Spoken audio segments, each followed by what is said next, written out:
Good morning, everyone. Good morning. I'm Christina. And I'm Gayle. With the Crafty Bees. And Crafty Bees, Florida. Crafty Bees, Florida.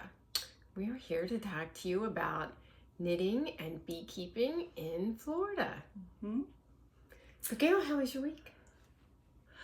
You know, my week was okay. I knitted a whole sweater in 1 week. I'm amazed by that. I know, especially since I'm a super slow knitter. But I want to tell you what happened this morning. So, remember I was talking to you about how, let me just say my husband's out of town on a continuing education trip. And remember I said how I felt like how you felt when you were a teenager and your parents went out of town. That's and you right. were just like free to have a Got the party or house to something. yourself. Yes. And you chose to knit the entire time. I chose to knit except I totally forgot. Okay, it's Saturday morning when we're filming this. And I forgot that on Saturday, let me explain first that I live on acreage. We have 5 acres and we have horses and dogs and cats and honeybees, of course. And on Saturday mornings, the lady who comes to take care of the horses doesn't come. And my husband usually does it. So I forgot. This poor horse kicking the stalls. I forgot that not only was I going to have the free run of the house, but I was going to have to do all the chores as well. So, yeah. So at around 8:30 this morning, I remembered, oh my God, I got to feed the horses because by the time we're finished filming, he's probably going to be home and I can't leave anything. So I had to run out there, take care of the horses, come back in and... Did you get all sweaty? Yeah. Do I smell okay? Yeah, you smell You know how people say literally, and they don't really mean literally? Well, right. I mean, I literally smelled like a barnyard when I came in, so I had to take a shower. That's funny. Oh, okay. When Yeah. you took a shower after I that. did take a shower, yeah. Oh, okay. So I'm smelling okay now. Yeah, I think you smell fine. Thank you. It's quite a morning. So how was your week? My week was good. It was quiet. It was quiet. Didn't do too much. Of course, we did a lot of networking for work. Right. What is today? Maybe we should say the date. Oh yeah. What is it? What is the date? I think it's the 20th. I think it's May 20th. Is it? Oh my God, my anniversary is in 2 days. Oh, happy anniversary. It's Saturday, May God, 20th. You better buy something. I totally forgot. You can make him a sweater. Oh yeah, in 2 days. Yeah, I'll just whip him up a sweater. There you go. Enjoy that. Yeah, I'm sure. yeah. So we had the little excitement this morning about we have a rental house and apparently somebody is just staying in it. Squatting. Yeah, but they apparently had the code to get in. So my guess is usually we change the code to get in after every guest, and I don't know, I guess we just didn't, so we probably have a pretty good idea who it was, but we just changed the code and we'll see if we need to go and call the sheriff or something, but I hope everything's okay. That's really stressful. It's just weird. People do weird things, don't you think? I would do. Never think to do that. I know. How could you even take a nap thinking it's not your house and you're not supposed to be there? Yeah, but it's nervy. But I couldn't do it, but I guess some people could. Oh my God, look at that necklace. Is that the cutest necklace? It's that? a little honeycomb, and look, this is a little bee. Stop it. Yeah. Where did you get that? My daughter bought it for me for Mother's Day. Oh my God. God. Talk She's about a keeper, perfect children. Yeah. Yes. Aww. Yes. And then we've got the wedding tomorrow, so I'll tell everybody. My son's getting married tomorrow. So that's exciting. I did do painting yesterday, so if anybody sees paint on me somewhere, I'm like the messiest painter, go ahead and put it in the comments so I scrub it off before pictures tomorrow. Yeah, good idea. I'm having these wedding pictures and splotches of paint in my hair. I didn't see a single thing. I tried to You're scrub in good shape. really well this morning. Good. I also took a shower. Oh, good. You smell good too. Maybe videos should have a smell, like a scratch and sniff. Smell-o-vision. Smell-o-vision. I think that is a thing, right? Is it really? I don't know. That chef on Sesame Street. Or no, that's something totally different. No. Wasn't there somebody who, the Galloping Gourmet, or somebody said, I wish you had smell-o-vision? No? Oh, I don't remember that? Is that the Muppets? I don't know. We're going to have to look that up. If anybody knows, they can put it in the comments. Yes. But there's a smell-o-vision, right? All right. Well, we've digressed. So let's talk about why we decided to do this podcast. Perfect. Yes, let's do that. Mm-hmm. So we live in Florida, and we watch lots of other podcasts, which we just love. I mean, you're the one who introduced me to all these podcasts. I had no idea there even was such a thing. These people are so talented. Oh, they're so great and so much fun. I've just been enjoying it so much. But knitting up north is different than knitting down here. First of all, they have yarn shops, it seems like, all over the place. I know. They're I'm so jealous lucky. of that. They're so lucky. And we don't have that many yarn shops. And they can knit a hat. Yes. Like, you know. Hats and scarves and mittens. Yes. And things like that all day long. All these lovely things that are smaller projects that you just get to do and enjoy, and it doesn't take that long. And even sweaters for us. I've got a couple that are worsted weight or DK weight. Yeah. But mostly it's I wear, you get to wear it one time a year, once or twice a year. If it gets like to 70, I'm putting on my big sweater. I know. And sweating. Yeah. Even this one with the mohair, I sweat in it. I'm pretty hot most of the time if I wear this, but I wear it anyway and just hope I don't stink. We're back to stinking. Well, and you know, we've tried so hard to make friends with other knitters and to get other people interested in it. And there must be other knitters in this area, right? I think there probably is. And there's so probably maybe we'll find some now. Yeah, exactly. If you're a knitter in our area. Yes. We'd love to get a knit night together and be able to do something like that. And I mean, I would think even snowbirds that come down and maybe they see this and they're like, oh, I'd love to go knit with them, and that would be lovely to get something together. So so that was the reason, because we're taking it from a different angle, a Florida angle, which means a lot lighter knittings and I wonder if there are any other knitters and beekeepers out there, because the last part of the podcast will be about beekeeping. So we're going to put a timestamp on YouTube. So if you're not interested in beekeeping, you can, stop then. Or if you're only interested in beekeeping, you can skip the knitting part. I can't imagine, people are going to. But I wonder if there are. We do know at least one other knitter and beekeeper, my friend Stephanie Bush in Lakeland. That's right. Exactly. I didn't think there was anybody else. So maybe she'll like it. Yeah. So. And there is somebody in England, this beautiful woman. Did I send you? Did I send you that? Me like, her. what is it called? The Last Homely Cottage or something? Yeah, it was some weird. This woman named Kate, I think. Yeah, I don't know. Oh, she's so lovely. I just love her. She's like my idol now. Oh, she is. She's got sheep. She's got honeybees. She knits. She quilts. She does it all. I need to retire. I know. On a farm and have llamas and sheep and stuff. Alpacas. I want some alpacas. You've got room. You got to talk your husband in it. Maybe he'll get you one for your anniversary. Oh my God. Wouldn't that be something? I don't think so. Every time I bring it up, and especially if I bring it up in company, he's like, no more. But, wear him down. I know. You'll wear them down. I will. Might take a while. But. Let's talk about our knitting. Okay. What are you wearing? What am I wearing? Yeah. I am wearing my Ranunculus, which You know, I just started listening to podcasts or watching YouTube. I call them podcasts. Are they podcasts if they're on YouTube? I don't know. I call them I call them that too. I think people do.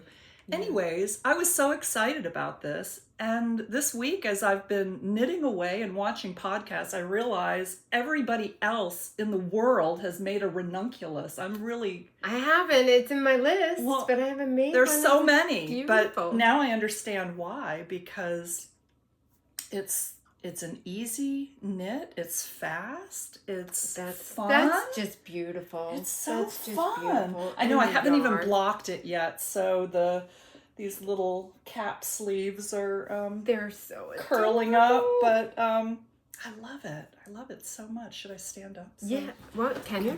I think I kind of can. Kind of can. Kind of. Anyway. So. Well, it's beautiful. So tell us about the yarn. Okay. The yarn. Okay. Sorry guys, it's crunchy. You know, so the yarn is from Expression Fiber Arts, which is one of our favorites. Yes. It's called Vellum Fingering, and it's 70% baby alpaca, 20% mulberry silk, and 10% yak. So it is. Do you not like yak? Soft. You were like 10% yak. Yeah. It just sounded funny to say. So let me just, I'm going to hold up the skein here so you can see it. It is, it's so amazing. As I heard somebody, I can't even remember who I heard say this. I was listening to a podcast and they said, it's as soft as buttered kittens. And I love that. And it is. Feel that. It's fabulous. I have a bunch in my stash. You do? I do. Oh, I bet you don't. Do. Oh, you don't have what I have, though. So let me just explain. I was going to say, you're going to have to preface that bag. I'm going to have to. Oh, there's not just one bag. Okay. So Expression Fiber Arts is one of my favorite yarn companies. And she had a sale a few months ago. And I got on there as soon as I got the email. I was one of the lucky ones. Yeah, I didn't get my colors. Yeah. That's because, I'm sorry to say, I bought all the... Okay. All right. Look. Oh, God. You guys. So, her colors are so beautiful, and her yarn is absolutely... Oh, my goodness. I know. I mean, come on. Look at all these colors. Oh, man. I couldn't help myself. It was on sale. It was a really good sale. In her defense, it was a fabulous sale. So I can make like 10 ranunculi. It would be ranunculi, right? I don't. It is now.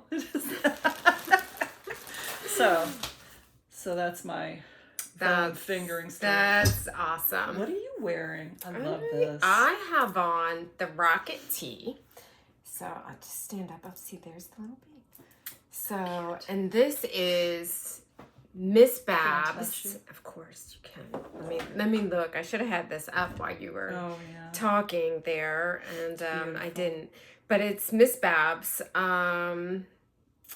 Let's see, and I know that it's Hitchhiker, and so it's Avon. The gold here is Avon, and the other stripe here is Miss Babs Mohair, so it's called Moon Glow, and it's Hitchhiker's birthday. And I only used one skein of each. I did use all of both skeins, so... Still, that's really good. Yeah. 2 skeins. That's a long It is. t-shirt. It's a big t-shirt. Yeah. If I had it to do over again, I would make one size smaller. I don't know what needles I used. I Oh, I did write it in here. A US size 5 because it's supposed to be a little bit bigger for here. So I did use a US size 5 needle, and it turned out a little bit big. I didn't write down which size I made. And I think I kind of was winging it a little bit. I started doing it and I was like, that's going to be too big. I started doing my gauge. I did do a gauge swatch, but I'm not that good at that kind of stuff. So maybe I count to what I want it to be so I can use the needle size that I want. Sometimes I do that. I didn't even gauge swatch this. It fits perfect. Well, I'm hoping it's going to grow a little bit once I block it, actually, because it's not supposed to, I don't know, some people make it so that it fits snug, but I wish it had a little more. Well, I'm sure that you'll, well, see, mine's like, look how big mine is. It's like way out here. So I do, and then you can see it came down a little low, and I don't think I was supposed to have, I did a I-cord edge here because that's what I wanted. I wanted to pull it in a little bit. It didn't have an I-cord I don't think it did. No, it was like just, plain. And then it looks like it should be. I crocheted a little applique here. That's beautiful. To kind of close it up because I didn't like how big it was. But I am going to make another one of these. It's on my list. And I got the yarn from Rhinebeck last year. Ooh. Yeah. Rhinebeck. I know. Oh my God, I can't wait to go back to Rhinebeck. I know. It'll be fun. Let's do whips. Okay. What you got? You got more than I do? I probably do, but I'm not going to share all of them because some of them are 10 years old. So okay. I'll share a couple of them. Well, share the ones that you're working on now. Okay. All right, so I am working on the Riverton tee, which is just a really cute little short-sleeved top with a keyhole in the back and a little pleat in the front. And I am making it out of this. Oh, what did I do with my tag? Oh, no, that's not it. What did I do with it? You know what? It's this right here. It's Anzula Breeze, which is a lace weight. Oh my God, I have my glasses on. I'm sorry. I can read it. Go ahead and talk about it. Okay. So, yeah. So this is the yarn. And you know what? It feels very soft, but maybe I'll be more excited about it now. I had to put it down for a while because it's a little hard to work with. It's a little sticky, you know? It doesn't slide on the needles. Is that because of the linen? I think so. But I love the color. I know, it's really pretty, right? The name of this color is Orchid. And it is Anzula lace weight and 65% silk and 35% linen. Okay. And this is 750 yards. Yeah, it's huge. Remember this, you know what this is? We got this one on sale from the Good Yarn, which is our local yarn shop. In Sarasota. It's in Sarasota, so it's a haul. Oh my God, that was did we ever make a haul? We did. Speaking of hauls, you said it was a haul. We made a haul. We did. We practically needed a U-Haul. A lot of yarn. Oh my God. Oh gosh, that's so funny. That's beautiful. That's beautiful. So I'm gonna what size needles are you using? Oh, I'm using. Is it? It's a US 3, a 3 1/4 millimeter. Mm-hmm. Oh no, I'm sorry. It's a US 4, just the 3 1/2 millimeter circular needle. Yeah. So, yeah. Awesome. So, hopefully I'll make some progress now. That's beautiful. Yeah. I've got some like that. Oh, too. you do? I do. What I bought color some. Do you have? I got curry, which is obviously a yellow. Oh, nice. And then a peach. Oh, yeah. See, I have some of that too. Yeah. I only have one of those, but I have a lot of this stuff. So what are you working on? Oh gosh. Show us a whip. I will show you a whip. Okay, this one, gosh, which bag is this? This is a bag by, gosh, you would think they'd have a tag on here. It's so cute. Two fellas, if I'm not mistaken, make these, and I don't remember. I should have done my homework here. I don't know why I even have this big square, but see, now I've made a bigger mess. All right, so this is the Cipla, and it's by, wait, let me look. I didn't know which one I was gonna do first. So the Cipla is, hang with me for just a second. Hey, we're gonna have all the information about all these projects in the show notes below. So it's a sweater by Caitlin Hunter. All right, and this is as far as I've gotten. Sorry about that. Beautiful. I'm just gonna block us here. That is. Yeah. So I've just done the sleeves, and so now I'm in Stockinette City, just getting the length on that one. Hard part. Oh, so this is this short sleeves? It is going to be short sleeve. Yeah, they do. I mean, it's lovely because look, they have a short sleeve version with some color work, and I'll show you guys that. Because I love the long sleeve, but I would never wear it. I never get the chance to wear it, so this is my first colorwork sweater.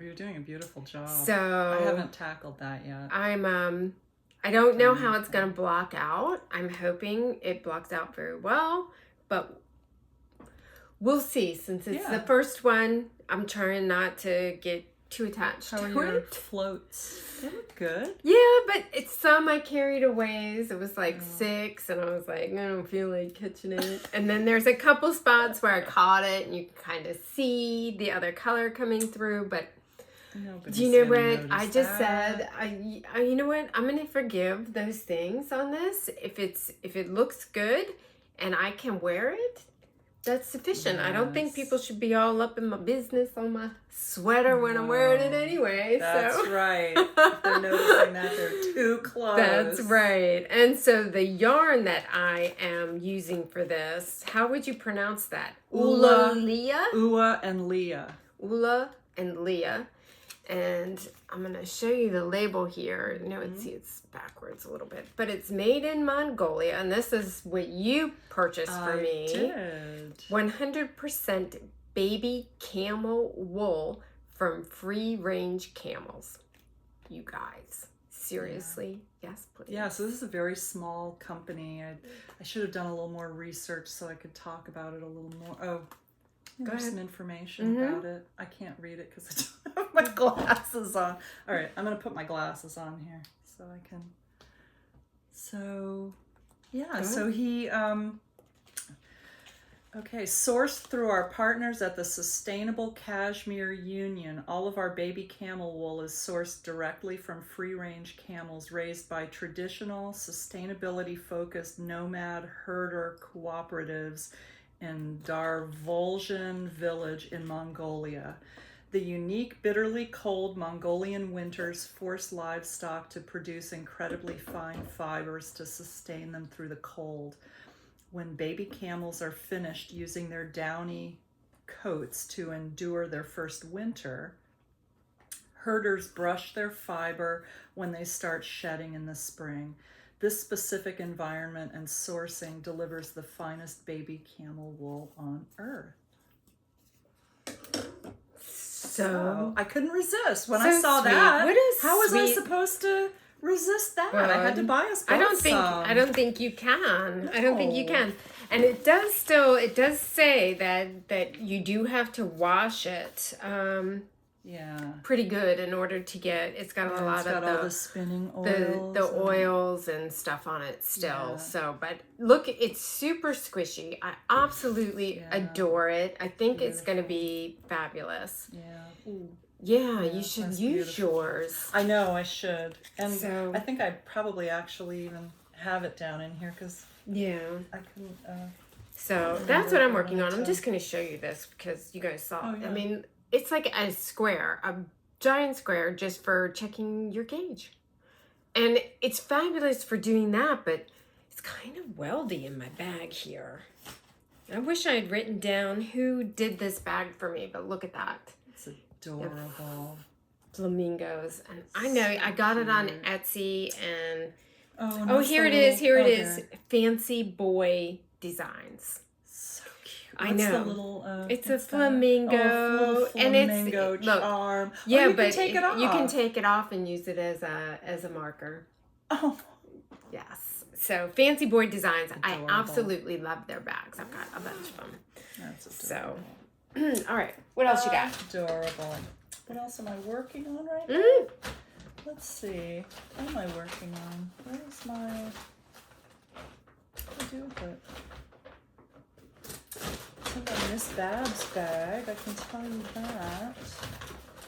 Oh my God, what do I do with it? Do you want me to go while you're finding it? Go okay. You guys. Oh, did you find it just like that? Okay. We've got to stop hitting the table. Sorry. That's okay. Did you hit the table again? I did. Okay, so I'm also working on the Stella Shawl by Janina Callio. Yeah, so you know what? All this stuff is... It's all coming in backwards, isn't it? I wonder how it'll look. Okay. Anyway, it's just a cute little shawl. Super easy. Super easy with just like sections of garter stitch and a really simple lace. So, you know, it's something, if you just want something easy that will show off some nice yarn, this is a good project because this yarn is wonderful. It's called Llama Lace. It's from the Queensland Collection, and it's pure extra fine baby llama. What? I know. Let me touch it. No. Oh my gosh, that's beautiful. I know. It's gorgeous, and using... those colors are lovely, the way they contrast one another. I know. I'm using... Can I open it up a little bit? Yeah. Yeah, I probably need to have it on longer needles, you know. And just need some stitch stoppers. Look at that. It's just beautiful. So the blue is called Caribbean Sea, and then this other color is called Marigold. But it's more like a... it's kind of got a green hue. Yeah, it's a little greenish. But I it's love beautiful. those colors together. They look wonderful together. Yeah. That's a little bag for that big shawl. Oh, I know, but I love this little bag. I know. It's from Miss Babs. And if you can't read it, basically my motto. That's right. It says that shit will block right out. That's right. And that is my motto. I love it. I love it. Yeah, I'll need to stick this in a bigger bag. It's growing. You need a bigger bag, like a bigger boat. I know. All right, here we go. I have, I'm doing, it was a mystery knit along with Lyrical Knits called Who You Gonna Shawl, and I don't even know if I have, I guess I do. Who You Gonna Shawl, and it has been, most people are done. I am not. Well. So let's see what we've got here. Do you know what? I'm going to show you guys the piece that I've already got done. This has been... Those colors. Such... Wow. So interesting. Can I help you hold it? Yes, please. I'm just trying to get it the right way. So this is gorgeous. And if you look at it, she's got such interesting construction on these. Everything's going in a bunch of different directions. And gosh, all these different knit. I'll try and hold it up a little bit so you guys can kind of see the different stitches that she has going on here. And so then I knit this one, and now I have to knit an exact mirror of it. Oh, wow. And then they get put together to make the shawl. Oh, that's awesome. And this yarn is beautiful. It's really squishy. You know, it's another Miss Babs. And then look at my stitch stoppers. What? It's because it's a Ghostbuster shawl. Who are you going to shawl? So, of course, I watched Ghostbusters. The old one, not the new one. So, was this a kit? It was a kit. It was a kit. So it came. So it's Miss Babs and it's Nice. Avon. Apparently, I'm a total Miss Babs fan. And this is Avon. Like, this is Avon. So, which is 85% merino wool and 15% silk. And this particular kit she put together, and it's called Ectoplasmic Residue. So, Cute. Don't you love it? I love it. I get stuck when they show a kit and it's a knit along. I'm like, oh, yes, please. And then this was like a stitch sampler, and it's all charted. And so it's really, you have to sit and concentrate. And I'm a total TV knitter. Yeah. So I love to watch podcasts and knit, and I can't do that with this. I really just have to concentrate. So that's why it's taking longer, because I have to be in the mood. So my colors here in the Ectoplasmic Residue are Slate, Quicksilver, and Moonscape. So I think if you look at this, here's all three. So that's probably Slate, Quicksilver, and then Moonscape. And then, of course, the yellow is called, I think it's Highlighter, maybe, Hijinks. Yeah, so it's... Oh, so wait, so there's a light green and a yellow? No, the green is called Hijinks. So there's three different grays. I see. There's three grays. Oh, got it. And then the highlighter color. Okay. So this is Lyrical Knits, Who You Gonna Shawl. It was a mystery knit along. And of course it's out there now because it's long over. Well, you know. I'm still working away. That's okay. That's okay. You know? Do you have something else? You got another whip? I don't. Can I show my last whip? And Please then that's do. probably going to rock into your finished object. Oh, okay. Okay. Which is why I switched. You guys, really? Stephen West. I'm kind of snarly. We have a real love-hate relationship. We do. With that, we do. So the first mystery knit along that we did was Shawlography. Yeah. Which I loved. I absolutely loved it. I was so excited. I just finished that shawl. We wore it to Rhinebeck. Did we wear that to Rhinebeck? We did have it at Rhinebeck. It was kind of warm at Rhinebeck. It was. Well, last year. On Sunday. On Saturday we were able to. Yeah, we were able to wear knits. Yeah. So we love that. So we did this year's. Oh my God. Talk about a slog fest. I'm still not done mine, but here it is, and it's gonna be beautiful. Yeah, I don't even know if I want to hold out the whole thing. Well, you can't hold the whole I know, thing right? Unless we're here across we go. the room. Here we go. Is that how it is? It's kind of a hot mess here, and then these little wings on here, and oh my goodness. Oh, and here's your little, what are you calling these? Landing strips? Landing strips, yes.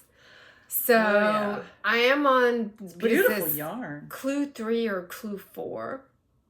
I think you're still on Clue 3. Yeah, because I'm I'm working on these stripes coming down the landing strip. Oh, it might be Clue 4. Yeah, I might have just started Clue 4. Right. I've not done my I-cords for this, for that section there. So you guys, I knit this with yarn from, she's an Etsy seller. She might have just opened up a website, and it's called The Chick That Knits. And I absolutely adore her colors. These colors are, I got her Paris Garden kit. And so the green is Juniper. Hold it up more. Oh, okay, sorry. Yeah. The green here is Juniper.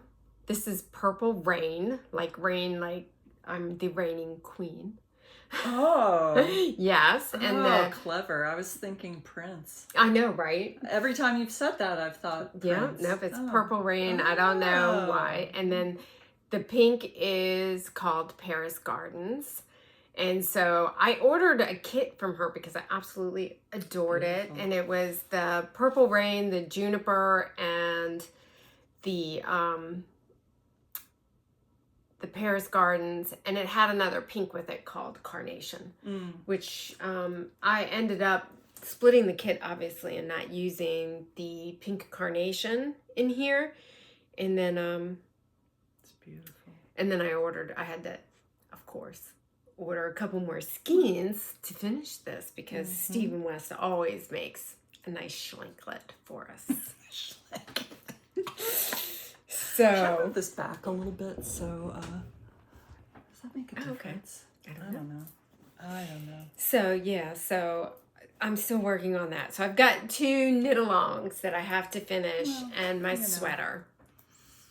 And then I can start something new, which I've got like 100 things on my list. Yeah, you know, you kind of, I don't know, that twists and turns. Yeah, that. I mean, you got to take some break. I'm always amazed on, if you look at the comments on Ravelry, or they had an unofficial Twists and Turns Facebook page this year, people would finish it in, I don't know, like 2 days after the Clue came out. I don't get it. How do people do that? I don't know. I'm just in awe of that. I mean, miss sweater in a week. Well, that's different. I mean, come on. I don't disagree.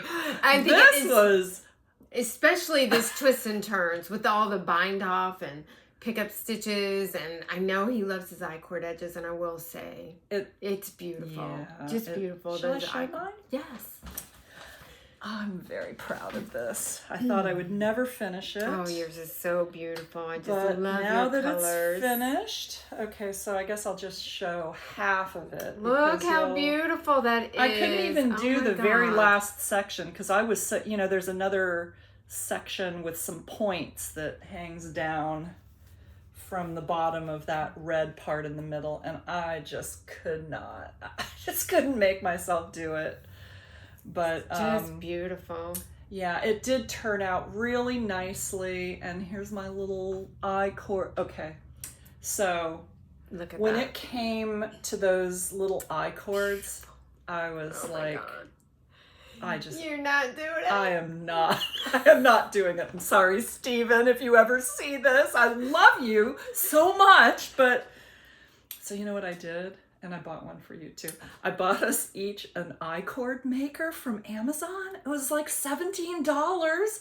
And I made them all I made 10 of them in like 10 minutes. It was like a miracle. I was so happy. Yes. Oh, it's right up there. Oh my goodness. Oh my God. It saved me. Well, that's just beautiful. I love your colors. Yeah. I love them. Yeah, this is more so expression beautiful. Fiber arts. Oh, which one is this for her? What? Gosh, the colors in this one. I have to hold this up so that people can see the colors in that. Let's see if I can get it. Yeah. I mean, look how beautiful that is. It's got all those different creams and golds, and almost even maybe a speckle or two of your solid, what would you call that, a rust or coral? God, I'm looking for I have them all here. Oh, here they are. Oh God, no, that's not them. Okay. Which one are you talking about here? Oh, I was talking about the colors. The colors in that one. Yeah, you know what? This is called Honey Sweet. This one with all the And you know what? I didn't get any of that. You didn't? Oh my God. Okay. It's Mirage Sport. It's sport weight. 70% superwash merino. 10% natural baby camel, 10% cashmere, and 10% mulberry silk. I mean, come on. Come on. That's wonderful. Yes. And it's got so many colors. I don't know if you can see it. You know, I was really proud of myself because all 3 of these colors were in my stash. I didn't buy anything specially, and I really remember I waited until after it started because I picked a different yarn, and when I started working with it, I was like, this is horrible. It's so ugly. I thought about not even doing it. Right. And then I found these in my stash, and I don't know if you can see it, but there's all these speckles. There's a tiny speckle of red that goes with this. That's what I was trying to say. I know. It's hard to see because it's just every so often there's like a tiny bit of like a turquoise color or teal and the same red. This red is cash silk sock. Really? Yeah. So it's cashmere and silk. And then what's the name of it? What's the name of the color? Oh, poppy. Oh, poppy. And then the cream color is also from Expression Fiber Arts. It's called Fool's Gold, and it's their Moon Gleam fingering, which is 50% cotton and 50% silk. And it's just it feels just like you think it would feel. I mean, I would just wrap myself up in that. And your stitches are absolutely beautiful. Look at that. Thank you. Well, I'm a very tight knitter. Look, so I mean, too tight, but it's just beautiful. I'm just trying to get a little angle on your wave. Yeah. Look how beautiful. There you go. I mean, and yeah, that cash silk sock is just lustrous and. Yeah, so I'm very happy with it now that it's done, but I only finished it about a month ago. I kept having to put it down. Well, that's why I picked mine back up. Oh my God, this is going to kill me. I was thinking about froggy mine. Oh, were you really? Yeah. After all that? Yeah. I am just not liking knitting this particular knit along, Stephen. Don't do this again. Don't do it. Yeah. I might just kind of bow out of the whole mystery part in October this year. Really? I love his stuff, I can't do learned that so much. I can't do it. I'm gonna do it again. Absolutely. Okay. Well, if you do, I will. Even though, yes, as long as I finish this one before October. Well, you better. Then yes, I'm gonna do it again. And but you know what? I think that's the great thing about Stephen's knit-alongs is that he's such a great teacher. He is. Oh yeah. That even if you're a beginning knitter or you don't have that much experience, you can tackle something like this. You're right. Because he just takes you step by step by step. Yeah. I had never done a cable before. Let's explain. I mean, you've been knitting for a long time. You started knitting in Germany, right? Yeah. So I've only really been knitting. I mean, crocheted more, right? I crocheted more, and I knew how to knit, but I could I knitted English style very slowly, and I had never used a circular needle until I met you like 4 years ago. I didn't do anything adventurous, so this is all new to me. And his videos, all his YouTube videos just guided me through the whole thing. I never would have thought I could do something like this. And it's so beautiful. You have such wonderful stitch definition. I mean, it's just... I'm very proud of it. You should be. That's quite the accomplishment. That's a lot of hours of work, you guys. Okay, it better be cold in Rhinebeck this year because I'm wearing this and I don't want to be sweating. I'm wearing it. We'll be back to... It doesn't matter. We are crossing out of Florida. We are putting on our knits. Like it or not. That's right. We're there. Hey, I've already got the Airbnb reserved. That's right. We just have to get our airplane tickets and reserve a car. That's right. Oh my gosh, what if we make so many friends on this podcast and we get to meet them all in person? That would be so much That'd be fun. so fun. It would be. Oh. It would be. That would be a fabulous thing. Yeah, it would be. So, show us a finished object of yours. Do you know I only have 2, and they're both socks. Oh. I have just been working away. I don't know. My concentration hasn't been super good. So this one. These are... God. Look at these socks. So these are...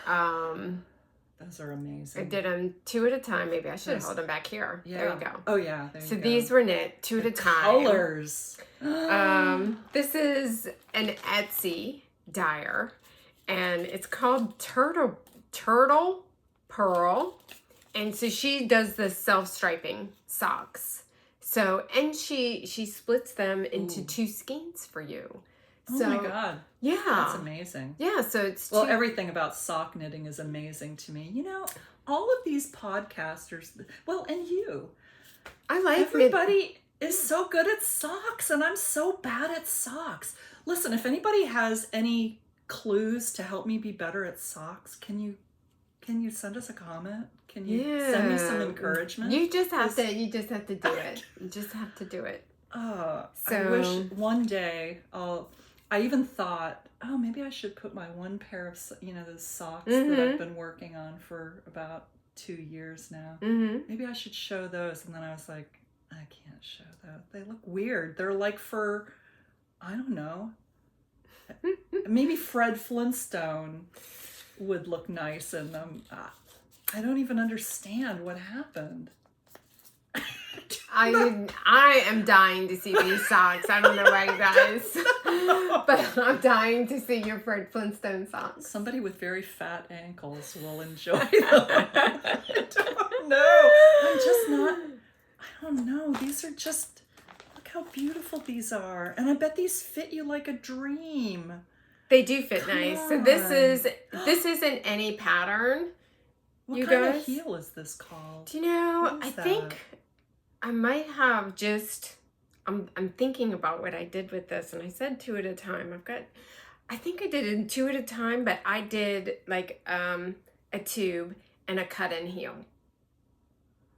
Meaning that it was just a straight tube, and then I cut half of the, I cut the thing.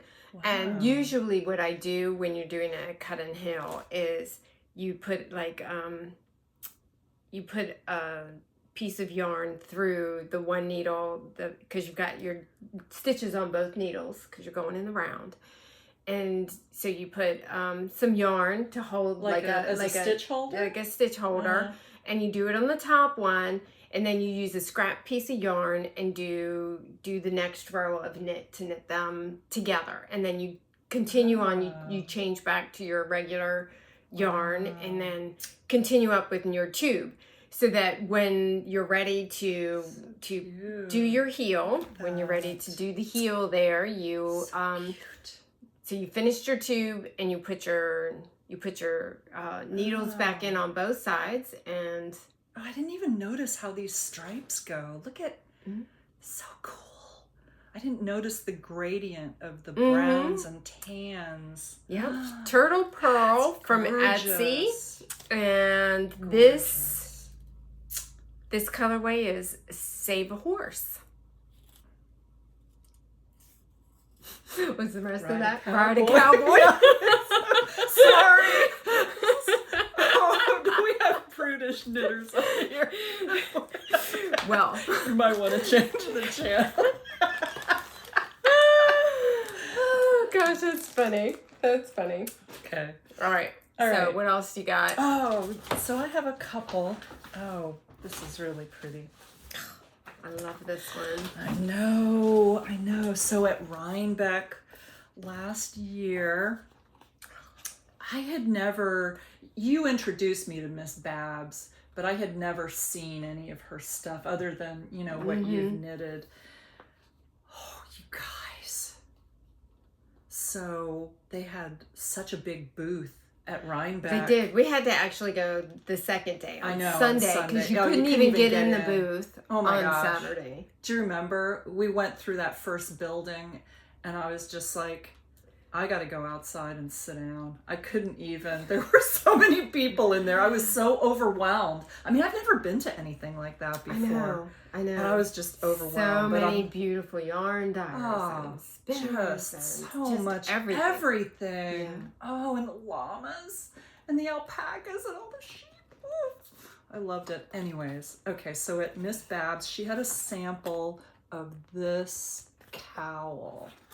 And this is a pattern. This is actually on Ravelry, a selection. It's like 3 patterns in one. So when you buy this pattern, you get 3. It's called Confection, a trio of cowls by Veronica Parsons. And this one right here was the one that was a sample at Miss Babs' booth. And I was like, oh my gosh, I have to make that. It was the most amazing thing I've ever seen. So of course, by the time I got there on Sunday, I think this yarn is called Jasper. That's the colorway, and it's a yarn called Sojourn Fingering, which is 65% cashmere and 35% silk. I mean, you know, you guys, this is the most buttered kittens, I'm telling you. Wonderful. So, yes. So you made a cowl. So I did. So I actually got 3 different skeins. This one that I made the cowl out of is called Gibson Girl. Yeah. Oh gosh, look at the green in there. Oh, it's really pretty and so soft. And the mauve and the light pink. Yeah. It's like a champagne pink. Yeah. It's really pretty. This was a really easy pattern too. You kept saying, God, this looks so complicated. I know. But it really is not. It's just, 5 wrapped stitches on one row. And then when you get to the next row, you knit them all together. I don't know if you can see that. So I'm really happy with it though. I really like the way it turned out. Should I put it on? Yeah. I don't know if I've ever actually put it on before. Isn't that weird? It's too hot here. I know. But it's beautiful. I do love it. So, of course, I couldn't resist, and I had to buy this colorway, which is Rise and Shine. Isn't that beautiful? Oh, so beautiful. Oh my God. That's wonderful. So soft. Can you see the halo of that? I mean, yeah.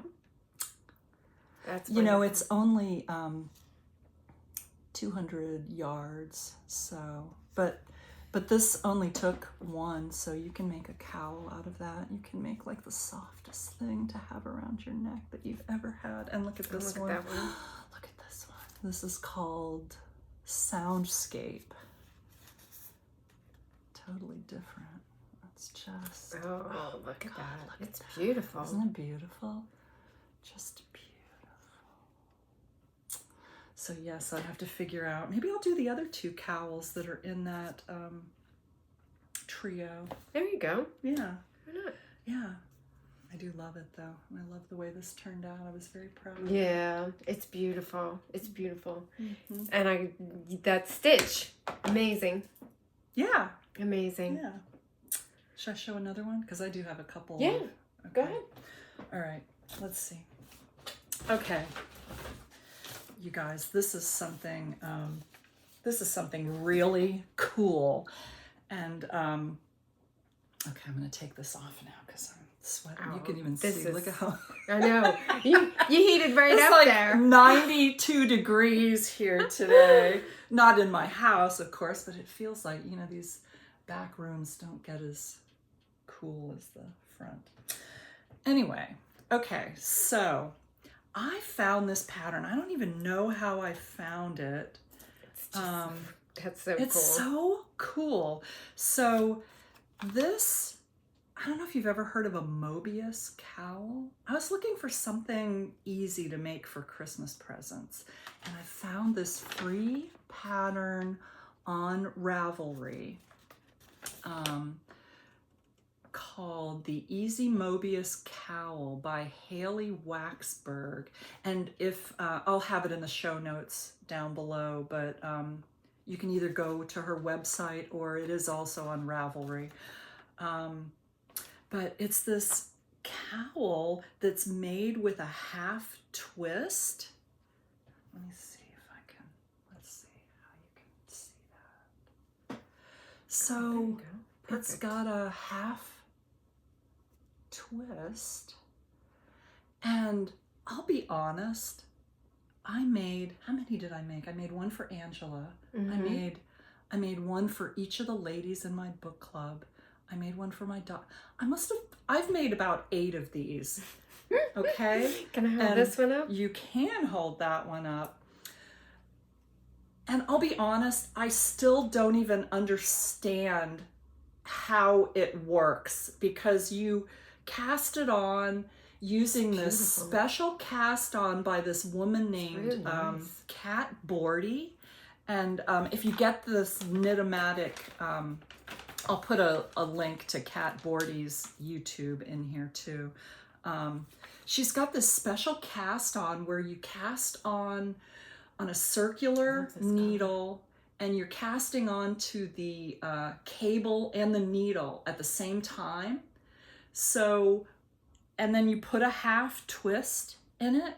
And so you're actually knitting both sides at the same time, and it's growing from the middle. So it's so crazy. So impressed. It's so crazy. But it turns out every time, and you can whip one of these out in like 2 days. What color is this? What colorway is this? Do you remember? Oh my God. This is a great color. I'm loving it. Oh, it is a great color, and it goes great with that. I know, right? These are all done in Malabrigo Mecha. You know what? I met a lady, that Barbara Benson at A Good Yarn. You guys, she's pretty major. I didn't even realize this when I was talking to her. She was so generous with giving us information. I said, I think we're going to do a podcast. And she was like, oh, let me show you. I do a podcast. And let me show you how I have my little studio set up. So she's the one that showed us. She was so kind and so generous. And then I came home to watch one of her podcasts, and she's got like 40,000 subscribers or something. She's a knitwear designer. The reason I bring her up is she used to work for Malabrigo. Oh, really? And she called it Mecha, M-E-C-H-A. I always thought it was Mecha. I thought it was a, I don't know, Spanish word. Mecha. Mecha. She called it Mecha. Anyways, it comes in so many colors. Mecha. I'm going to buy this color. I love this color. It's beautiful. Yeah, it's got like lavender and yeah. It is beautiful. It is. And I bought like one skein of like 15 everything. of everything. Yes. Oh. Okay. So hold that thought, because I'm going to tell you in like what I'm going to do in the future with all the little bits and pieces that I have left over from these. But I won't you tell got you. a scrappy project planned? Maybe. That's exciting. Not totally scrappy, but you know. Okay. Gonna use some though. I'm gonna use some scraps. So anyways, that is such a great pattern, and it's just so crazy to me. It's crazy to me that I still can't figure out exactly what you're doing, how it works, but it works. It's magic. It's magic. That's how I always felt about a heel turn in a sock. Yeah, I know. The first time I ever did it, I was like, oh my God. I know. I turned it. Say that. It's magic.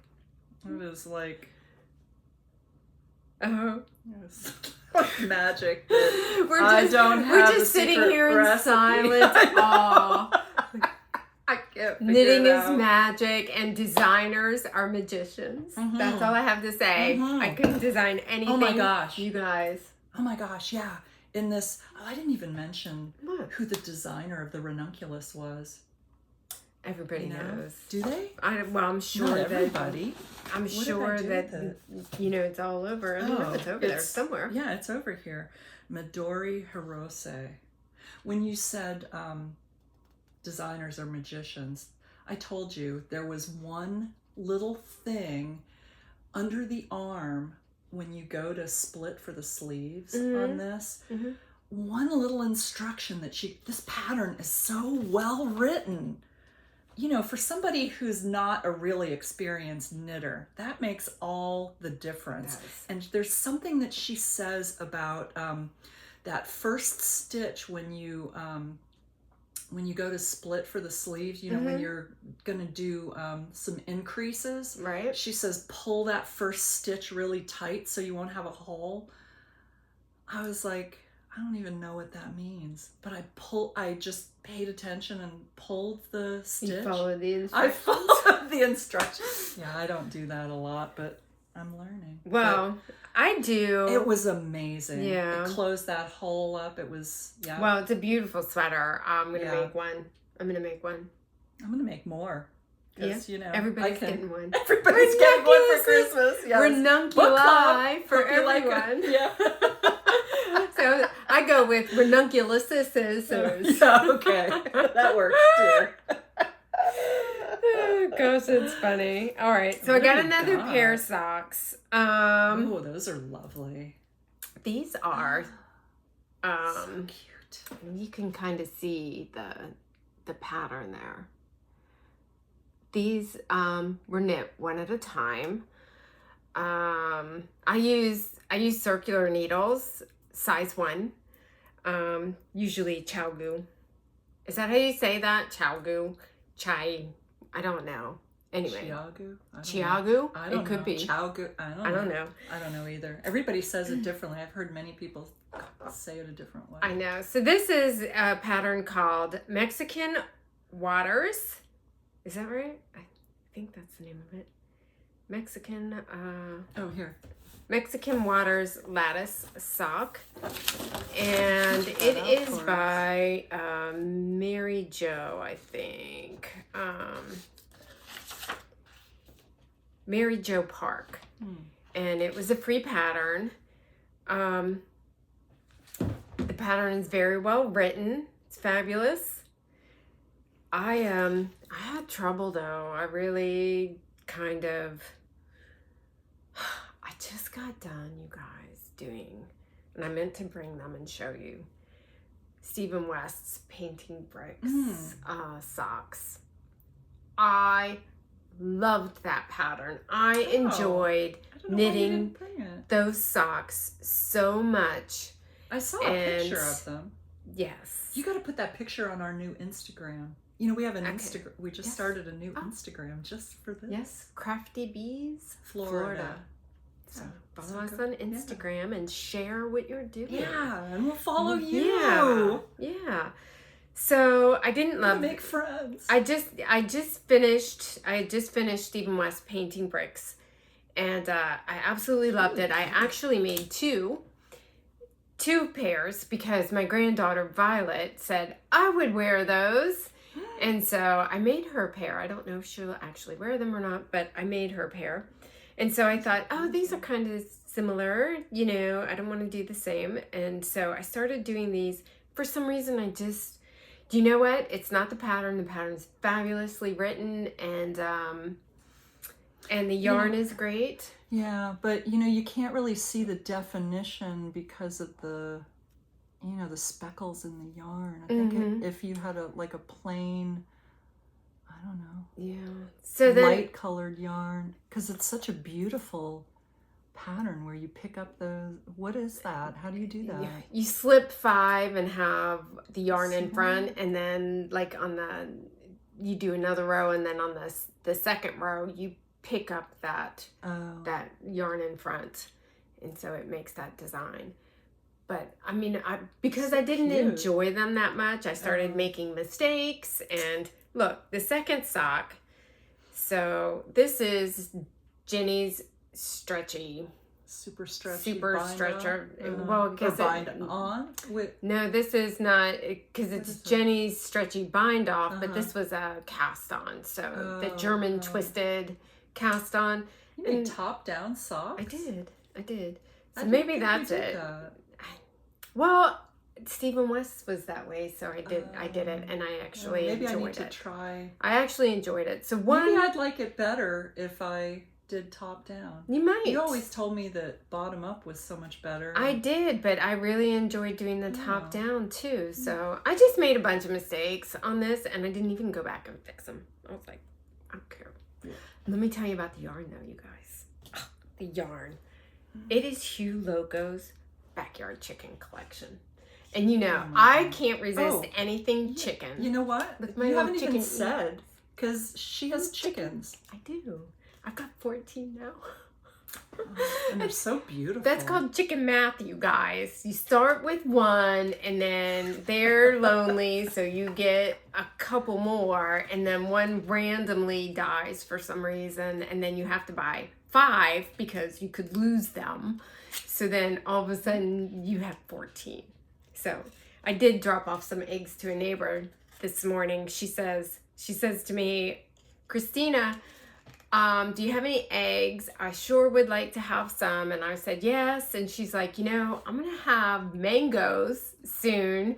Are you willing to barter? Trade. And I said, yes, I will trade you eggs for mangoes. Perfect.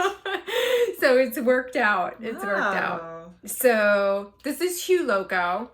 I'm sure you guys have heard of them. So their Backyard Chicken Collection. And this is a silver sea bright. And so... This one? Yes. So it's actually, this is silver sea bright, this here. And then this was a mini that comes with it. It's called Juniper. And this was a second mini, and it's called Mauve. And they both came with them. And so you can see I have enough. I can do another pair of socks. Yeah. I did have to buy. You're gonna like better. Yeah, you know, sometimes it happens. Yeah, it's just. I hate when that happens though, because you put so much time and effort into it. But I mean, I still have socks. I can still wear socks. Doesn't matter if they have. Which is one of the reasons I didn't go back and fix them. You know what? They're going on my feet, and to be honest, I don't wear socks that much. Why do I make so many socks? I don't know.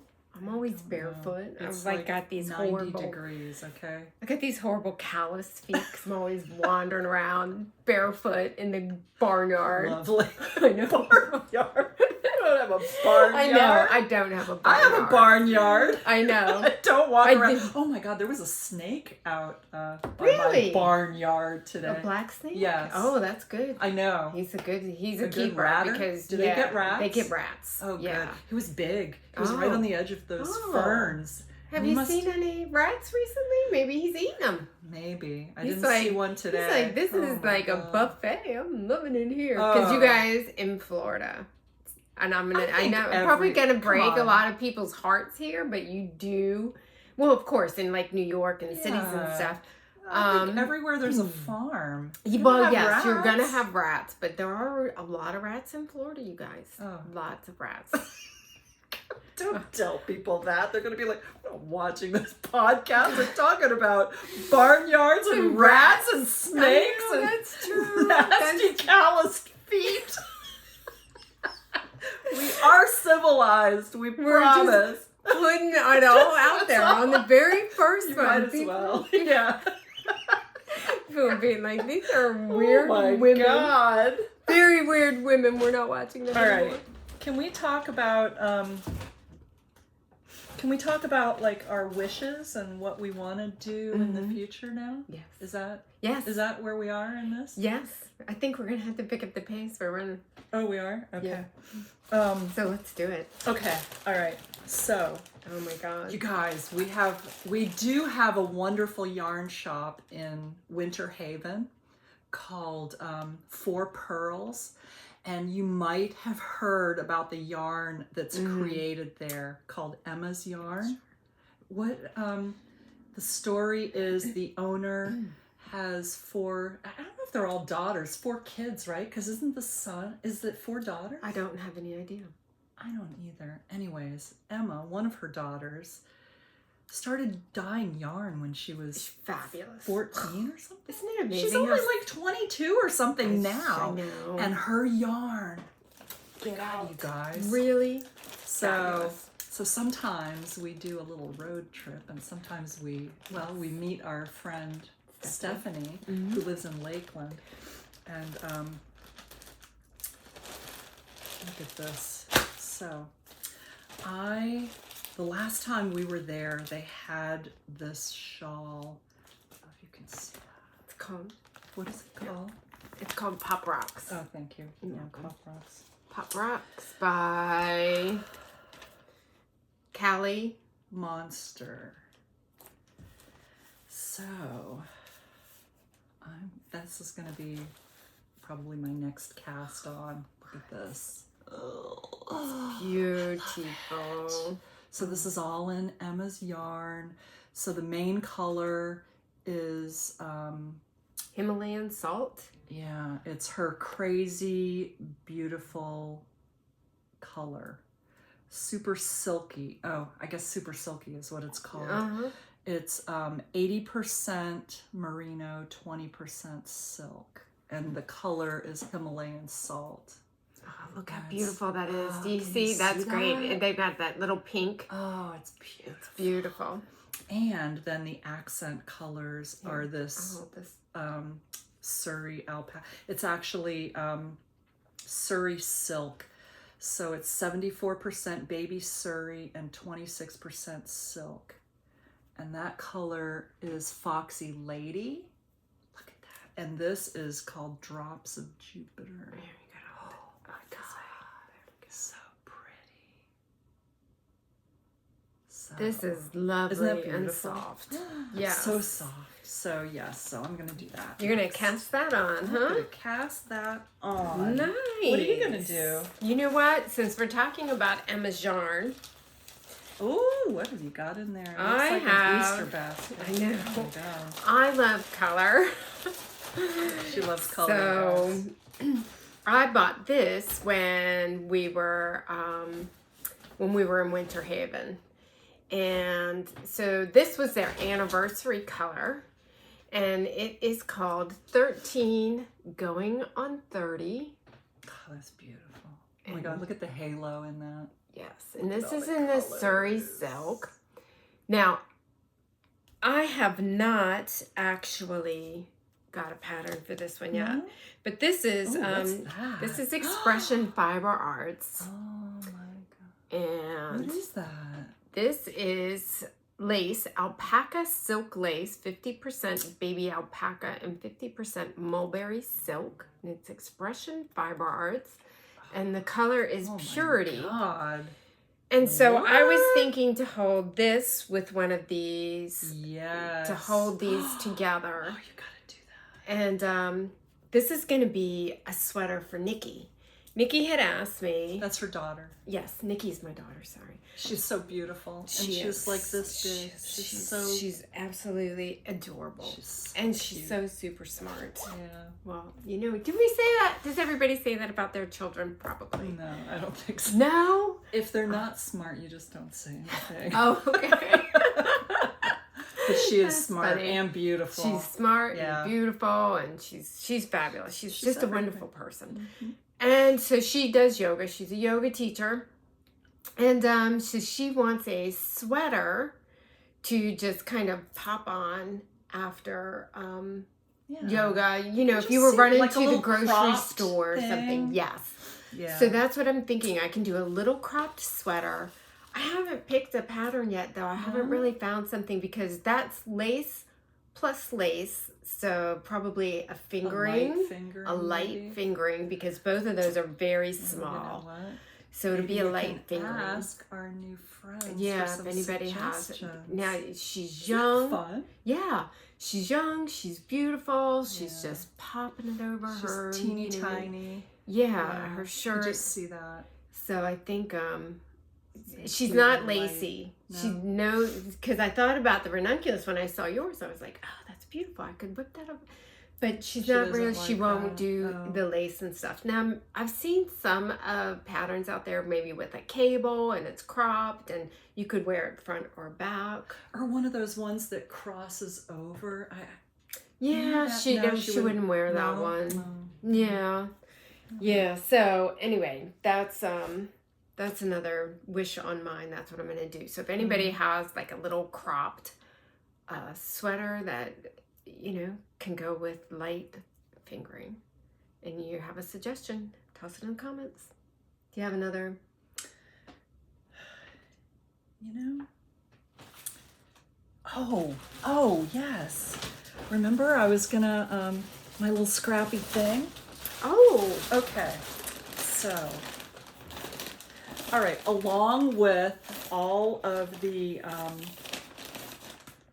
colors, you know, I bought one skein of that Malabrigo Mecha in like 15 different colors. I thought, this yarn is so beautiful that I'm gonna buy like a sweater's worth, you know? Look at that.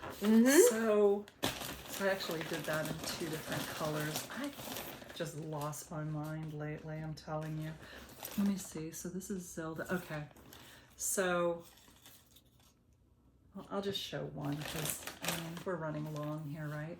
Okay, so this is Malabrigo Mecha, which is bulky yarn, 100% superwash merino wool, and it's what do you call that? Like, it's not plied, right? Single ply? I guess it's just single ply. Yeah. I don't know. It's beautiful, you guys. That It is. Look Look at that. Yeah, It's isn't that got gorgeous? Pink and like a champagne and a lavender. But it's very muted. Mm-hmm. And so I was thinking, because look at all of these little bits. I just kind of stuck them all in here. All of my Mobius cowls that I made. Look at them all. I told you, I made a lot of them. I made a lot, okay?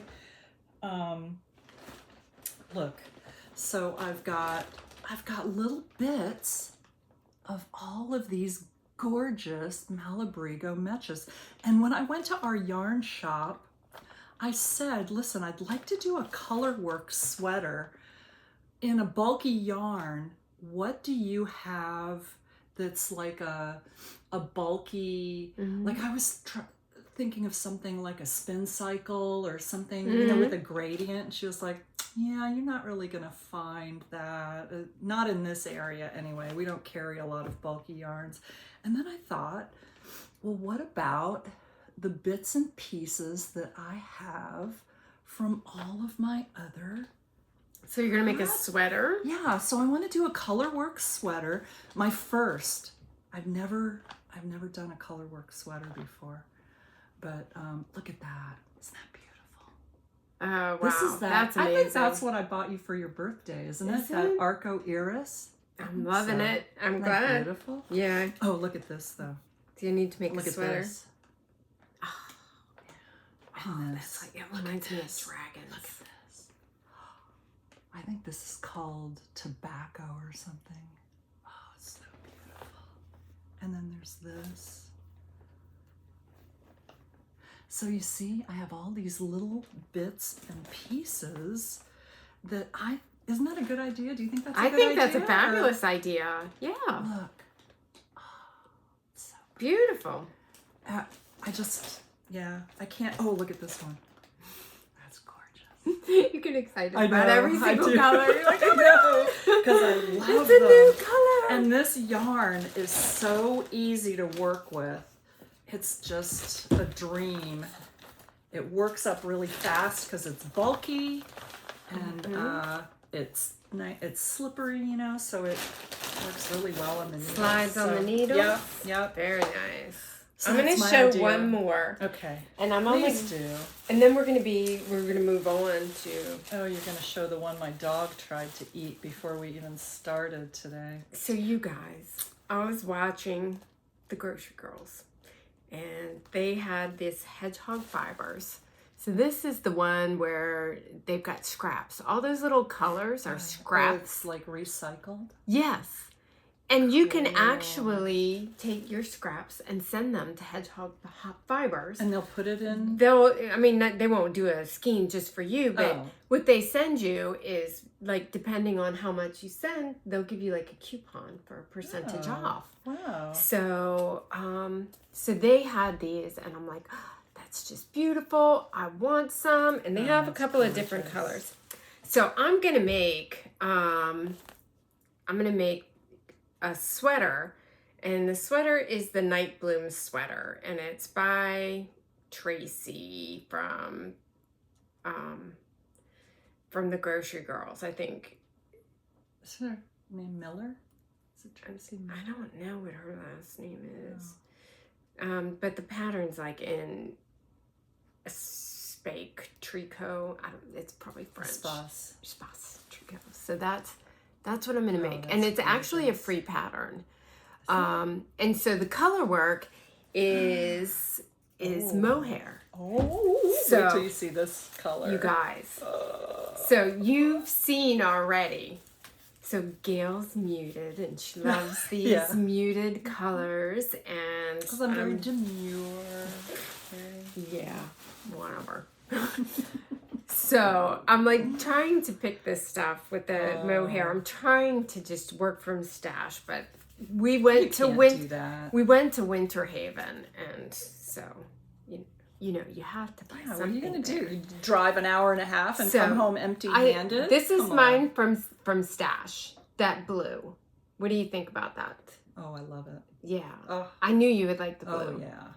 But then, guys, but I like this. What do you think about this? Look at that hot pink. Oh, yeah, and there's flecks of that. There's flecks of the pink in there. I'm just like, oh yeah. I'm thinking I'm gonna do the hot pink and not the blue. But I had to show the blue because I knew you would like the blue. But I like that pink too. Do you like that the is pink? Just luscious. Can everybody?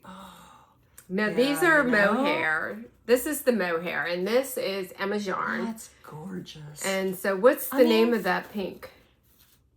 Love Drunk. Love Drunk. Mm-hmm. And this blue is called Trendy, and it says AF, so you know what that stands for. Mm-hmm. What? Her mother owns that store, and her mother's very cool. I'm cool too. Would you get on your daughter if she said that? I wouldn't. You know either. what? She says that. I'm terrible. I have a very bad potty mouth. I'm cleaning it up for you guys. Okay. Well, we both are. Usually, I'm I know. And when we're together, we're really bad. I know. But we've done really well. Like we're sailors. We haven't said one. I know. I didn't even say trendy as. You didn't. That's good. And so this one is the blue base. I think they have cream, blue, and black. What? Look at that. Look at that. I know. Red. That's not, that is the hot, that's like hot pink. It looks red on the camera, but that it's is a red. That's a red. Oh, it is? That's red. It looks just like the hot pink, though. Well, that's hot pink right there. Okay. So, I mean. It's beautiful. I love it. I'm super excited. I'm going to do that one for me. Yeah. Wait. All right. Okay. So are we transitioning to beekeeping? I think we need to transition to beekeeping for at least a little bit here. I think you're probably right. So if you don't want to hear about beekeeping, although it's fun, you guys. It is fun. And you're going to want to hear about it. But if you don't, okay, now I'm going to try this out because my son said, I have to say, smash that like button and smash that subscribe button if you want to hear more from us. Yay for you. Smash it. Smash it. I like it. Okay, so beekeeping. So we're going to talk about some beekeeping. We'll give you guys a little background on our beekeeping. So I've only been doing it for 3 years. How many years have you been keeping bees? 5? Wow. But you started a long time ago. About 11 or 12 years ago. And I did it for 1 season. I didn't have a good mentor. All my bees died. It was a mess. Did they die or did they leave you? I thought they left you. They left. But you know what? The hives were a mess. They had, they had small hive beetles. They had wax moths. When I went in it, it was devastating. They were gone and the hives were a mess. So I stopped doing it for 5 or 6 years. And my husband kept saying, when are we going to get some bees? When are we going to get more bees? So finally, I guess about maybe 4 years ago, maybe 5. Yeah, 4 or 5. Yeah, I started keeping bees again. So I now have 5 hives right in one of our pastures that doesn't have any horses or anything in it. Right. And I have traditional Langstroth hives. So, and you have? And so I started about 4 years ago. So I wanted to keep bees. And I kept, talking about it and watching videos And then I met Gayle, and she's like, come and do my hives with me. And I totally was hooked after that. I just ordered everything. So I ordered, because I'm lazy and I didn't want to extract all the honey, I ordered flow hives. And so these were created by a son and father team in Australia. And so it's the Langstrom box. So the boxes for our hives, the bottom boxes, where the queen is and she lays her eggs, is the same. Yeah. It's exactly the same. But where you put different boxes on top and your bees create their honeycomb in a flow hive, the top box where the honey goes, it's plastic comb, so to speak. And then when it comes time to harvest the honey, all you do is it's got a long thing, they call it a key. It's like a long metal piece, and you put it into the comb and you give it a little twist, and what happens is the comb's like this, and when you twist it, it puts it off center. Not quite like that, just a little bit, but it cracks any wax that the bees have put in there, and the honey flows out the bottom, and it has a little tube it runs out, and you just put your mason jar under there, and the honey flows so cool right into the mason jar, and it takes me so about 20 minutes tops to. And I have an entire day's production of course I get a lot more honey. I think you do. You do. Yes, you do get more. But I have an electric. Oh, my favorite Christmas present a couple years ago was an electric extractor, because before that, Christina and I would get together and I had this hand crank thing, and we'd be cranking away for hours. Oh my God, it was a lot of work. We did. Your husband's a keeper. He does give great gifts. So maybe not the most romantic gift, but hey, you know what? Yeah. It was a good gift. It was a good gift. And it's the gift that keeps on giving. Yes, and he likes your honey too, so. He does, yeah. He eats a lot of it. Yes. So. And so that's the difference in our hives. And then, but the bottom hives are the same. So beekeeping is exactly the same. The only difference is how we harvest. Yeah. So I think a lot of people are under the misconception that because you have a flow hive, beekeeping is so much easier. Right. And you still have to I'm go still out in and there. inspect them and maintain them. Every 2 weeks, and I still hover like a little helicopter mom over all those girls out there. Mm-hmm. What are you girls doing? Mm-hmm. So there's that. And then Gayle lives more inland. We're not too far from each other. No. 20 minutes. Right. And I live more towards the coast. So even though we're very close to each other, a lot of times our bees are doing very different things. Yeah, so it's interesting to see when her honey flow starts or her nectar flow starts. When my nectar flow starts, it can be completely different times. And then what the bees are actually bringing in as far as their nectar. Yeah. So that's a little bit about us and where we are with the beekeeping. And then why don't you talk about what you saw this week? Okay, well, I currently have 5 hives, and I went out there on Mother's Day to do an inspection. Had a couple friends who were interested. Did you see those pictures they put on Facebook? Not all of them. Oh, okay. No. Yeah. People all seem to be very interested once they find out we're beekeepers. So I have a couple of extra suits, and so people will come out and I teach them a little bit about beekeeping. So anyway, we were out there Sunday, and everybody is doing great. Everybody's doing exactly what they're supposed to be doing. All the hives. You know, I had, so a couple months ago, I had a big problem. I had 2 hives. I had one hive that I split because it got too big. And so both those hives were extremely aggressive. I mean, I went out there and I must have had 500 stingers in my cap Yeah, it was horrible. They were bouncing off me. One actually got into my veil. That was carelessness on my part. I must have not put the Velcro down, where my veil stung me. There was only one bee, and I thought they could only sting once, but I had 2 stings, one on my neck and one on... You saw me at the beekeepers meeting that night, and I was a mess. Anyway, so people were telling me, oh, you need to just go in there and kill the whole hive. Just put carrots... What did Len say?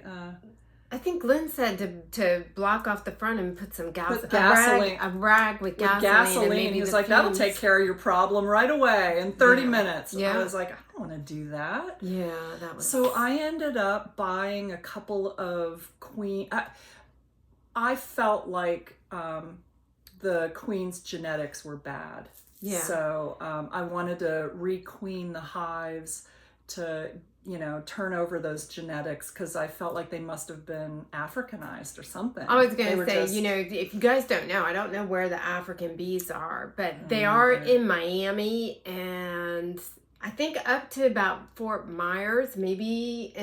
But I mean, they're really close to us. That's not that far. So it could, they're really strict here in Florida, where they will come out, check your hives. They want you to requeen with a known queen, so that if you catch a swarm, if you get bees and you don't know where they came from, you're supposed to requeen. So I just felt like, we've got road construction that's going to be happening. We have Amazon delivering quite frequently here.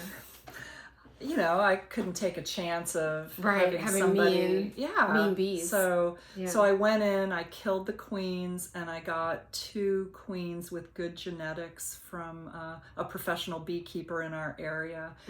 And wow, within a month, totally different hives.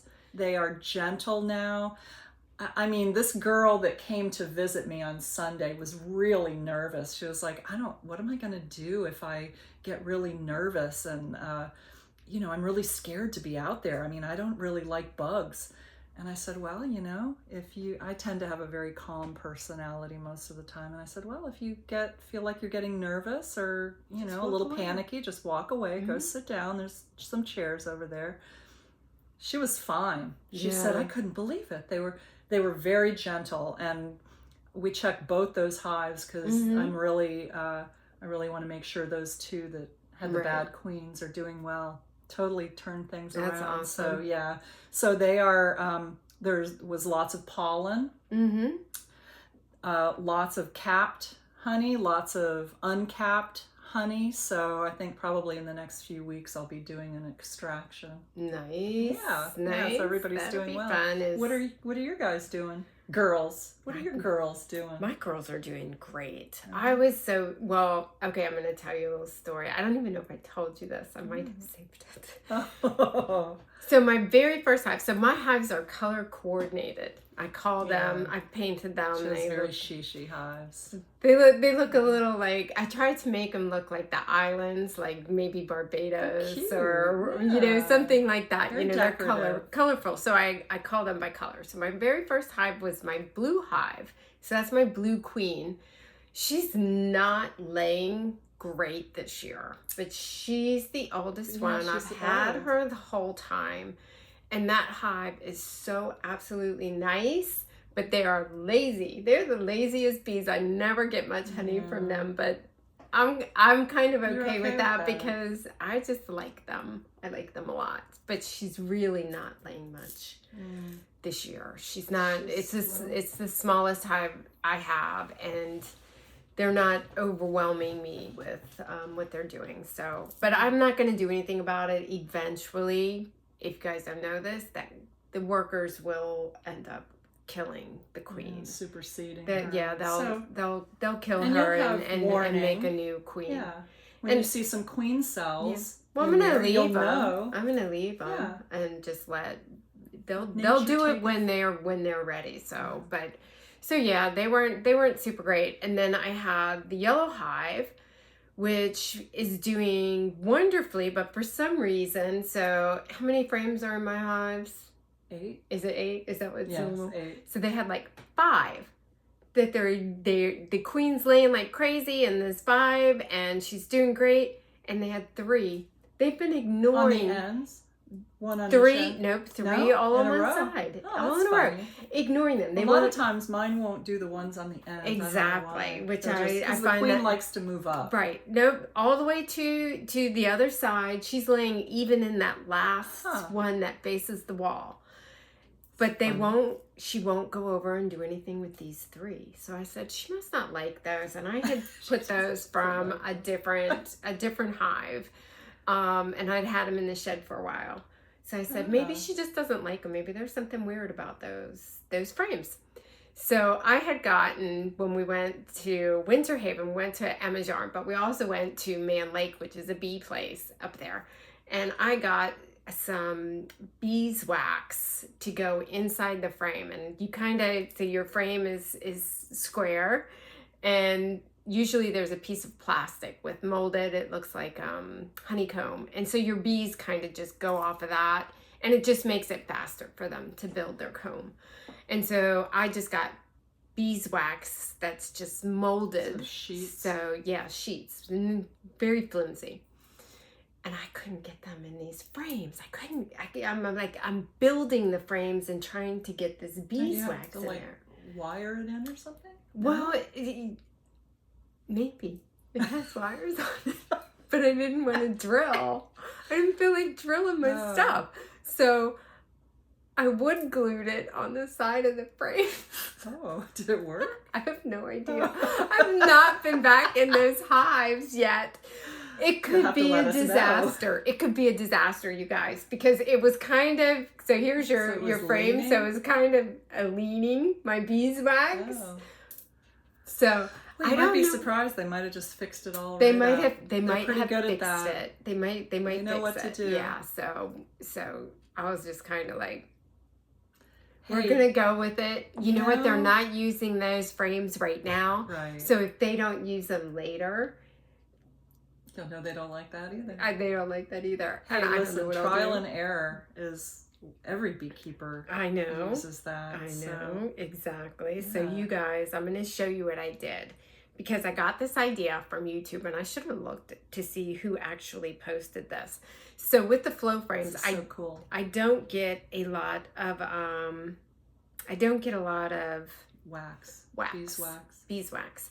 but I sure would like to have some beeswax, Some comb in a jar. And so let me see if I'll show you what I did here. See if you guys can see that. Oh yeah, that looks good. So I drilled holes into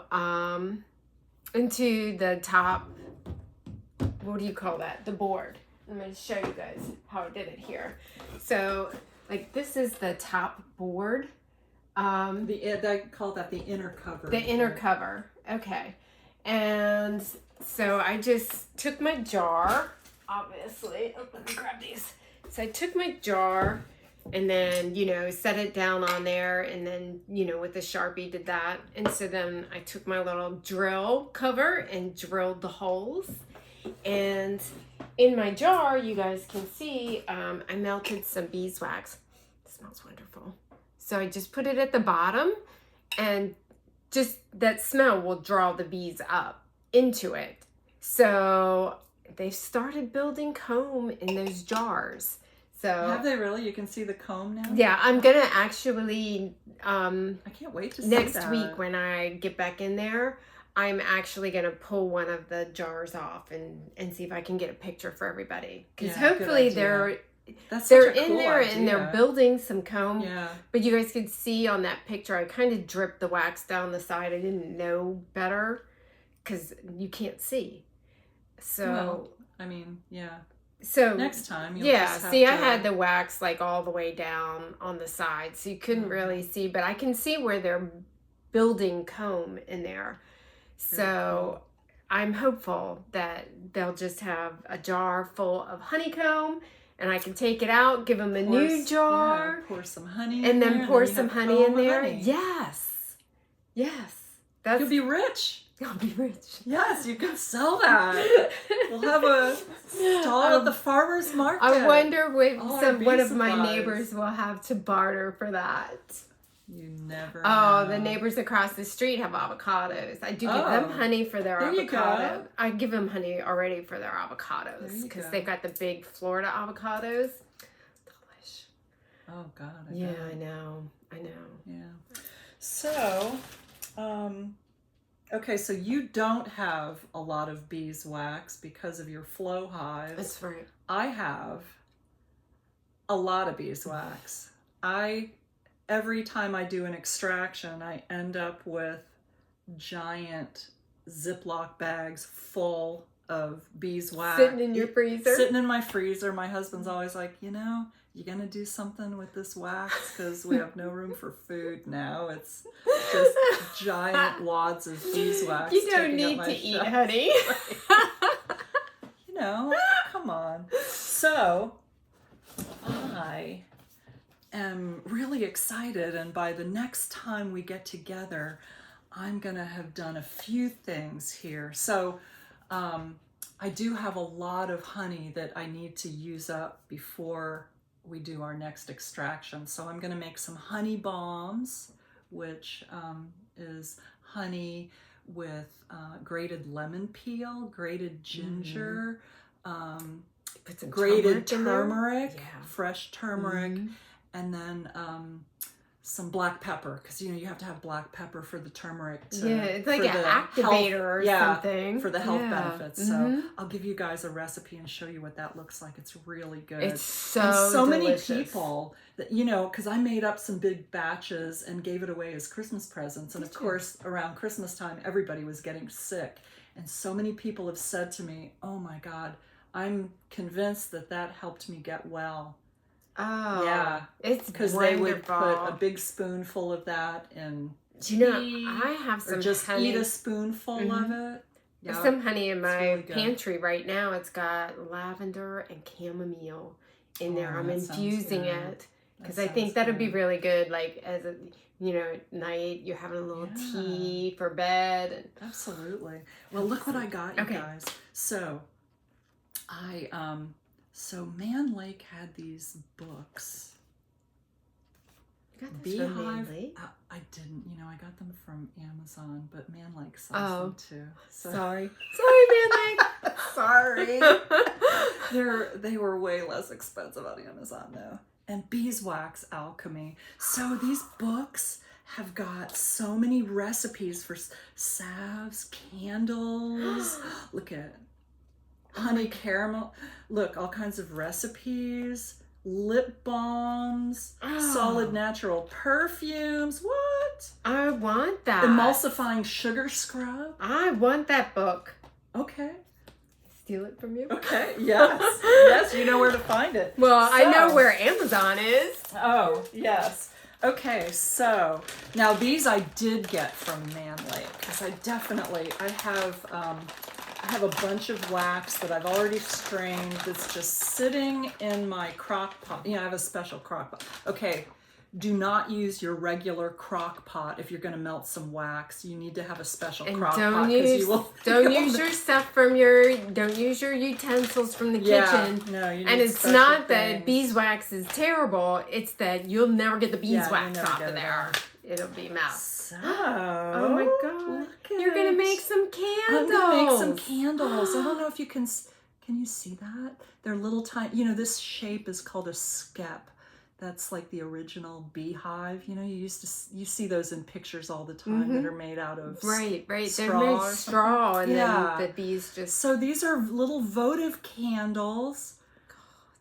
Candle molds for little skeps. Adorable. I know. So I'm gonna make these, and I did read that if you're gonna make those, you need, of course, you need wicks. So I had to buy some wicks, and you also need this mold release. Oh.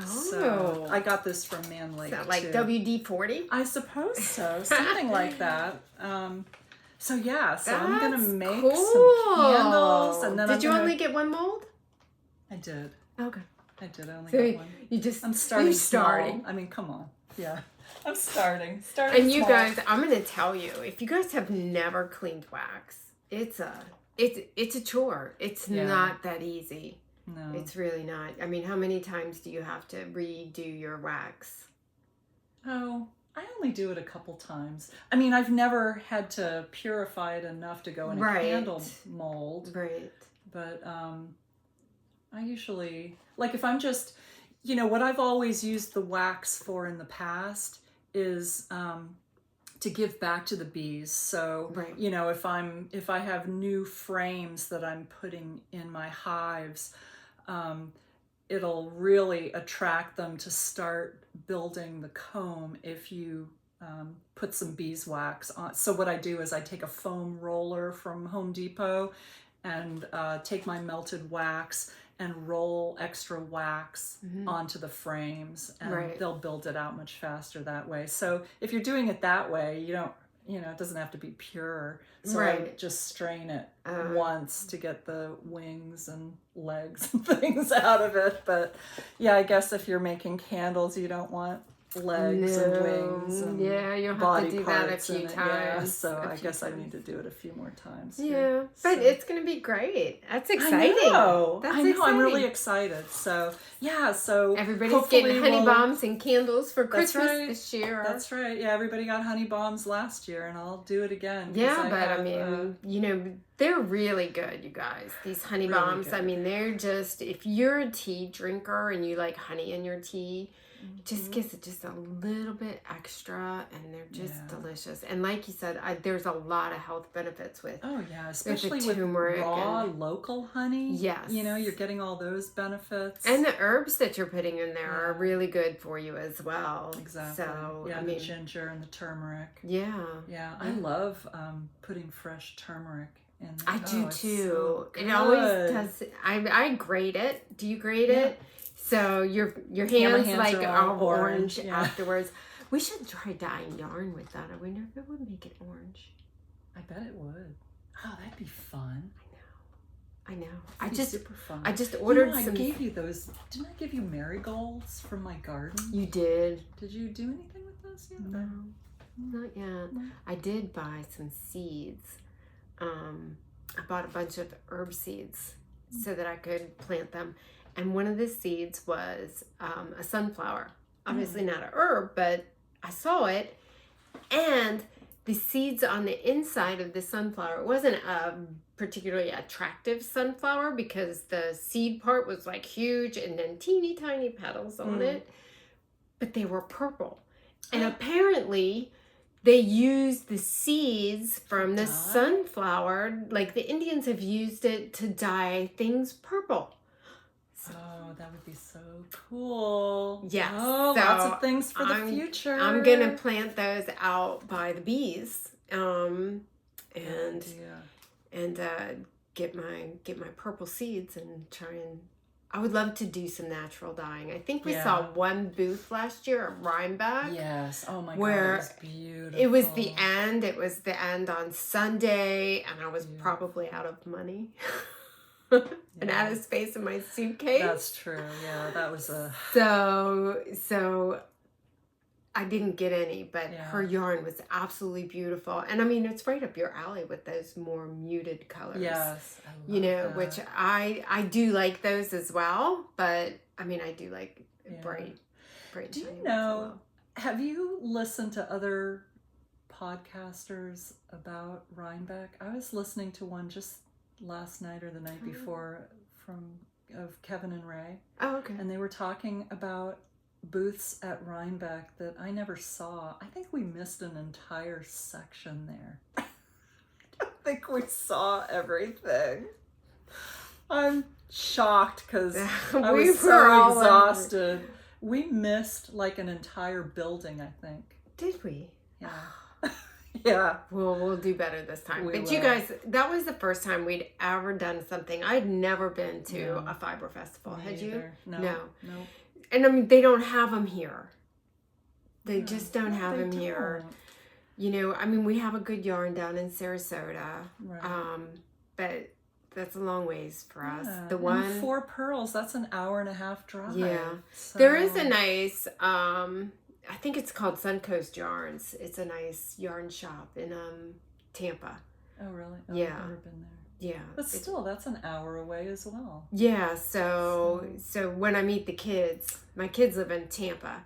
And so when I meet them, I usually try and say, I'll meet you like at 1 o'clock on Saturday, and then I get there at 11 so I can go to the yarn shop. But they're really tricky. nice there. I wish we had something closer here because they have a couch, and there's always ladies and men there knitting and talking, and they're fun. they're like so I really welcoming. yearn for that. I know. I really want that. What was the shop that we went to in Englewood where they invited us to come and what's that called? A bit of yarn? A bit of yarn? Was that?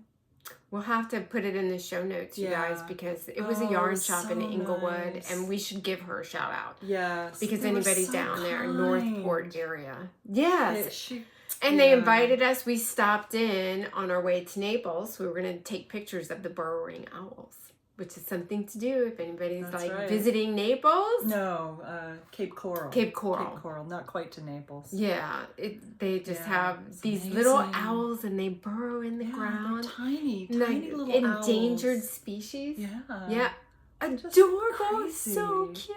That was a fun trip. It was. And remember, we had to look up after Ian because I was like, did all the owls die? No, and they said the owls were fine. They were gone. Yeah. Which is, I guess, how I kind of figured out we're in trouble with Ian because all the birds were gone. Yeah. And when you see that happening, you know, uh-oh, we're going to get hit with this one. Yeah, that was not a fun time. No, a lot of people suffered a lot. We I were think very they're lucky still in our suffering. area, but a little south of us, people really Angela's sister, I mean, they lost their whole home. They had to run out of it. They stayed for the hurricane, and they had to run out of it and go to the neighbor's home. Thank God the neighbors were home and were, you know, could see what was happening, and were like, come. Yeah. I couldn't imagine anything that scary. I know. But I don't think I'll stay for a 4 anymore. Anything? Yeah, I know. You were saying, "Oh my God!" We were talking every once in a while, and you were like, "Our sliding glass doors are bowing in. Is that supposed to happen?" Yeah. And I said, "Yeah, I think that is supposed to happen, so they don't break." Bowing in and out. It was super scary, though. I was like, really and it just stalled over us. It was like 8 hours. Yeah. I was like, this is stressful for me. Yeah. Well, anyway, hopefully we're not going to have anything like that anytime soon. That's right. What else do we have to talk about? Do we have anything else? I don't think so. I think are we going to wrap it up for this time? I think we should wrap up. I mean, so. We've been talking for 2 hours, so. Well, that's not unusual for us. No. But we were worried that we weren't going to have enough to talk about. I know, but you know what? I think we always have plenty to talk about. We never run out of things to say to each other. So. No, it's just a matter of you find it interesting. That's right. And if you do us a favor and like and subscribe. Because we would love to make some friends, some fiber friends, some beekeeping friends. Absolutely. Some, knitting and beekeeping friends. If it is such a thing, I think it must be. It must be. We do it. We found each other. We found Stephanie. Well, you found Stephanie. I did. So yeah. So we would love to hear from you. Mm-hmm. We Yeah, and if you're ever visiting, reach out. Reach out to us. We will meet you down on the riverfront sit and knit, and it would be fun. Oh my gosh. So it's a whole new community. Yes.